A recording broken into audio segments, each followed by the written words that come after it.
Hey everybody, I'm Stephanie Wells with Adventure Anderson County, and today we're here at the K25 History Center to explore one of the facilities that was part of the Manhattan Project. We're going to learn about the people, we're going to learn about the technology that enriched the uranium to build part of the atomic bomb. So we're going to go inside and talk to Matt and learn all about the K25 History Center.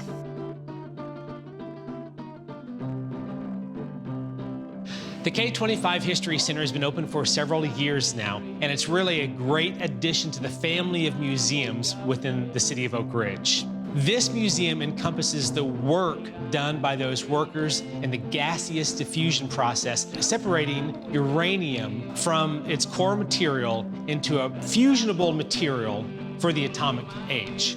The K25 gaseous diffusion plant has an incredible story of workers really committed to pulling uranium out of core material and using it for the fusion process. So the location of this museum is at the actual footprint of the original K25 facility, which at one point was an entire mile in length. So when you first come into the K25 History Center, you've got to register. You get your security badge, which is going to give you access at kiosks throughout the museum. So you plug in your badge, you have a little interactive moment, very informative. After you get your security clearance and you're cleared to go in, there's a debriefing theater.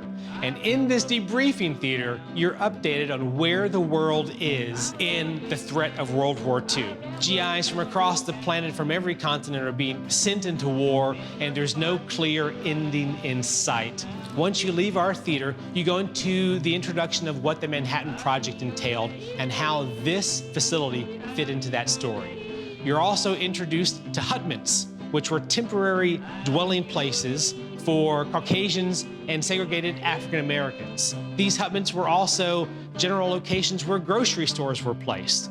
They were community centers, so wherever there was a need for temporary housing, this hutment was placed. Once you leave that, you go into the interactive part of the museum where you see how the people functioned in this gigantic facility. This incredible facility housed every discipline and every worker that you could imagine, from managers and technical leaders to people who were responsible for national secrets who were still sweeping up the floors. That level of secrecy and scrutiny on every level is what made the community of workers in Oak Ridge such a dynamic and influential part of history. So the building behind me, that original K25 facility, the gaseous diffusion plant, is no longer here.